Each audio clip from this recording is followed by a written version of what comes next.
l'inspiration en domaine de compétences. Et c'est ça qui est important. Je parlais de l'ordinateur, par exemple. Vous imaginez que sur les 9 brevets les plus importants de l'ordinateur, il y a un noir qui détient 6 brevets. Personne ne le connaît. Il s'appelle Mark Dean. Mais quand vous parlez de gigaoctet, par exemple, c'est lui le père du gigaoctet. Vous voyez? Et c'est lui qui a lancé la marque Lenovo. Quand vous voyez Lenovo, c'est Mark Dean. Et il a fait une interview sur CNN, dans The Times, il a parlé de l'avenir de l'informatique.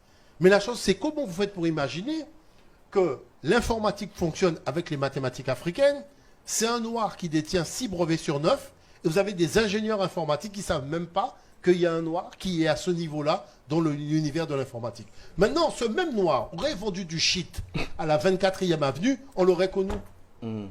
Donc, ce qui veut dire que quoi? On organise le négatif sur le positif de manière à faire en sorte que nous ayons toujours ce déficit de souveraineté. Ce qui montre bien qu'il y a manipulation.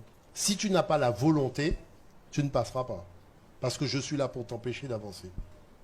Si tu n'es pas déterminé, tu ne passeras pas. Parce que je suis là pour t'empêcher d'avancer. Si tu n'as pas la connaissance, tu ne passeras pas. Vous voyez l'affaire? Donc c'est pas qu'il veut, c'est là pour nous empêcher. Mais c'est pour que nous puissions comprendre que sans élévation, on n'accomplit rien. Il faut que nous apprenions à nous élever. Et quand on aura fait ce travail d'élévation, vous allez voir que tout deviendra beaucoup plus simple. Parce qu'on aura quitté un certain nombre d'idées et de principes qui sont des pensées limitantes. On a beaucoup trop de pensées limitantes alors qu'on a une culture qui a un potentiel énorme. Donc il faut véritablement se donner les moyens d'avoir cette pensée infinie, celle qu'avaient nos ancêtres. Parce que vous imaginez, il y a un cher ami qui dit, si nous construisions un monument avec 3 millions de blocs de pierre de 2 tonnes, et il n'y a que des noirs, et les noirs disent, ouais c'est vrai, tu as raison, c'est une très bonne idée. Comment tu vois qu'on pourrait construire ça? Vous voyez l'affaire?